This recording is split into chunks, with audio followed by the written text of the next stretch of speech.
Well, good morning. So, today I am going to tell you a story, something deep that happened to me. And before we do that, though, I'm going to take you to Brian, who is one of the artists for Little Grey Cat. Now, we're going to talk to him about the quarantine situation in Seattle, because just the other day we released the first phase of breaking quarantine.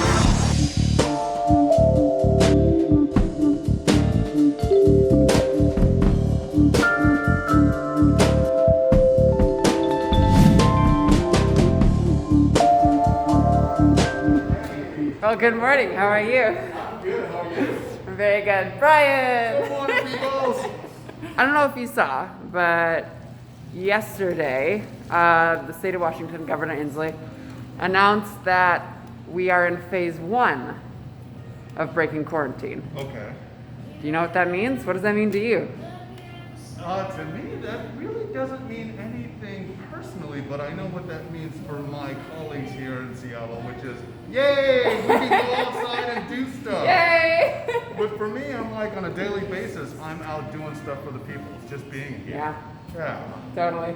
Cool. Well, let's go figure out what phase 1 actually means then and discuss the depths and darks of it, because it's cool and I'm really excited for this quarantine to be done and over with. Me too. Me. But for people to be safe. Yes, Breaking exactly. the quarantine doesn't mean breaking off the mask. Right, and hugging yeah. and kissing No, don't take everyone. this off. Yeah. Seriously. Cool, I'll see you later, Brian. All right, I'll Thanks. see you later. Well, good morning. I've had a little more coffee and I just can't escape the noise this morning, but it is a gorgeous morning out and I'm so happy. There's no need for a coat, which is really nice.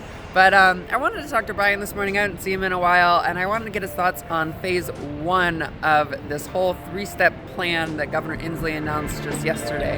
And essentially, we are at the start of phase 1. Phase 1 is places like hiking trails, golf courses, construction, landscaping businesses, things that don't necessarily require a lot of people. They are starting to open. And then phase 2 will start at the end of this next month here, which will start with restaurants and other small businesses as well. The thing is what we're looking for and why we decided to do this 3-step plan was that if the curve starts to climb back up again, right? If that curve starts to go on the upside, then we're going to roll back to square one where everybody has a stay-at-home order and nobody's open. So we restart the phase again. And that's kind of the goal. I'm really hoping that, we can just keep pushing forward with these phases because I'm sick of quarantine. But, little baby steps. And essentially, yeah, let's go talk about this near-death experience that I had in 2000, was it 8? Let me double check that.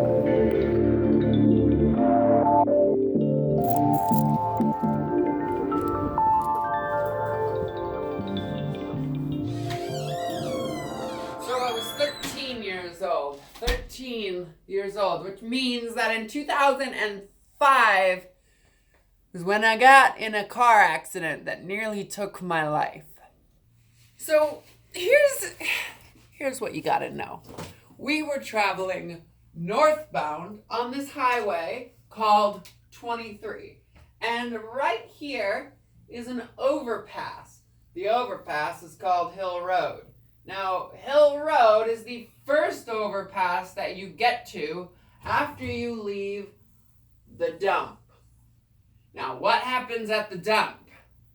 You dump your garbage. So we're traveling northbound on this highway called 23, right? And this dump has an on-ramp right here. When the garbage truck empties their load, normally what happens is that they take this giant barrel and it lifts up on top of the truck and then it lifts back down after they've been done dumping it. In our case, the dump truck left that barrel up. It never put it back down. So we're driving here, the dump truck comes here and it comes onto the highway and we're going over here. We're driving in the left lane going 70 miles an hour And all of a sudden we come flying up here. The dump truck comes a little faster than us, and it's coming right here.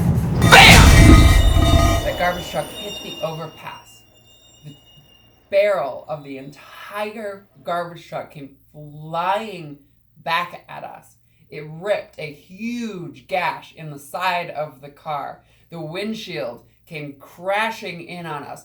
The car roof caved in on itself, and all that was left next to me were two boulders on the sides of my hips with one hole in the windshield.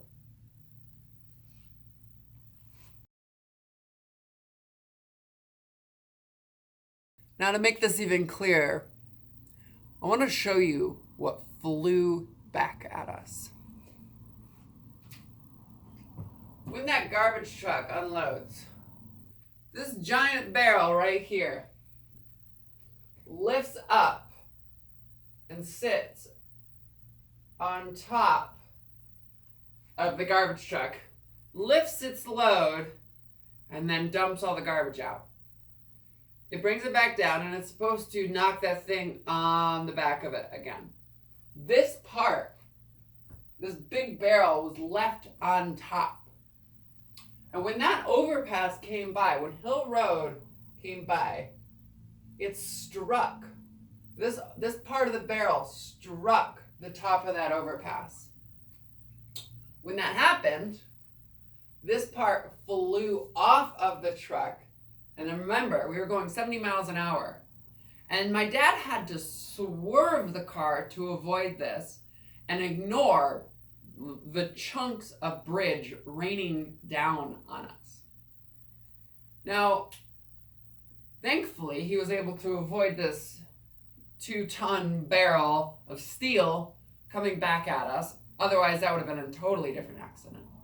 But instead, what he had to do was drive in to the raining chunks of concrete, swerving, nearly flipping the car, coming back to the other side of the highway.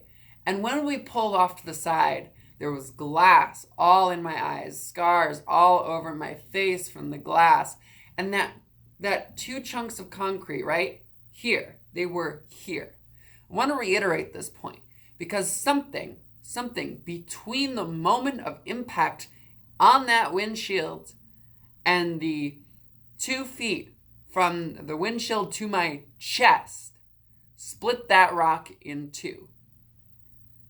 Where it landed was here on my hips.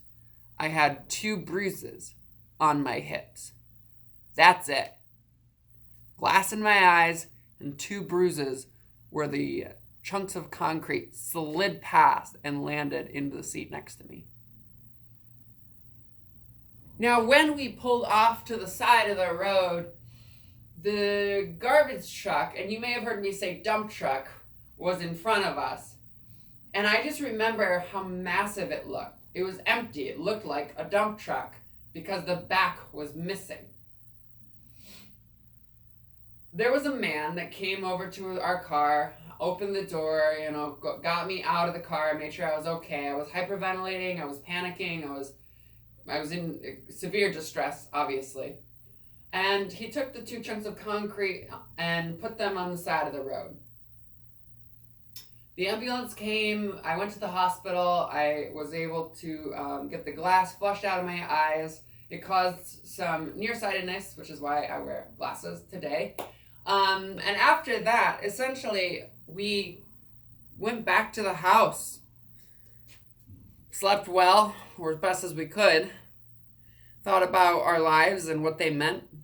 And for a few years, I had some PTSD going on, and I still don't quite know how to describe it, but I had this feeling that I was living in the afterlife, and everything that I was doing was like a reflection of myself. Those thoughts still appear every now and then, not as severe as they did at one point, but it was so intense that for most of my middle school life, I felt like I was somebody else. And then couple that with gender, and then I'm all sorts of confused.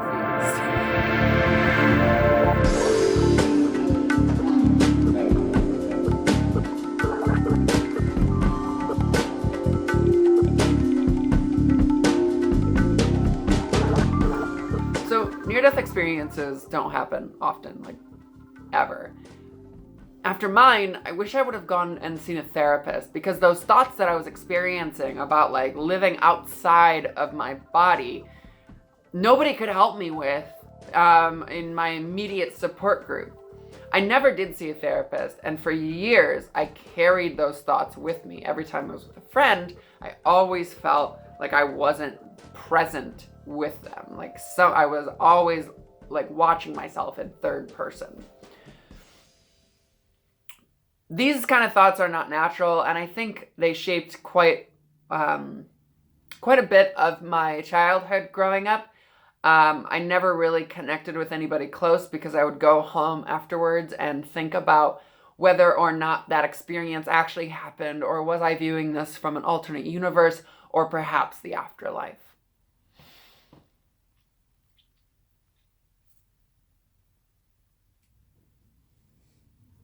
On the plus side, though, this experience did give me confidence many, many years later when I was in another accident. This accident, I was the passenger again, and we were driving on a highway 50 miles an hour, and we ran a red light, and we T-boned a truck that was oncoming. Airbags deployed. Everybody was okay. I had a little bit of whiplash. Not necessarily a big deal. But when we pulled over, I was able to handle the situation with a lot more tact. I was able to calm the driver. I was able to go and talk to the other driver of the other vehicle. And we were able to get the situation handled and confidently. The adrenaline wasn't present as much because of my previous experience. People have called me an old soul throughout my life. And the first time it happened, I was an infant. Like, I don't even remember this moment. My mom tells me this story. And I've always tried to wrap my head around what an old soul is. And it's in part how I attribute my transition as well. An old soul is perhaps somebody who's lived multiple lives, or if you believe in a slightly different way like I do, maybe more multiple energies or experiences. I think an old soul implies history and experience. But it's not just that, because everybody has history and experience. So it's more like, I think how you act on that experience ages your soul. And I think that this accident may have aged my soul a little bit more than I would have liked. This is where we wrap things up. I need to tune that piano. All right, thank you all so much for being here. Thank you so much for watching this video all the way until the end. If you would like to subscribe to this channel, please, please, please do. I've seen this huge surge of numbers, and I'm so very, very grateful for it. There's a lot of cool stuff coming up in the future, and I would love for you to all be here and stick around with it. Please like this video, click the subscribe button, please click the subscribe button. And if you want to check out some of our merch or support me on Patreon, you can do so in the link below, or click on one of these links right here, I think it is. I'm not sure what side of the screen it's on. But thank you all so much for being here. I appreciate you watching, and I will see you in the next one. Let me know your thoughts below. What is near-death experience? What is an old soul?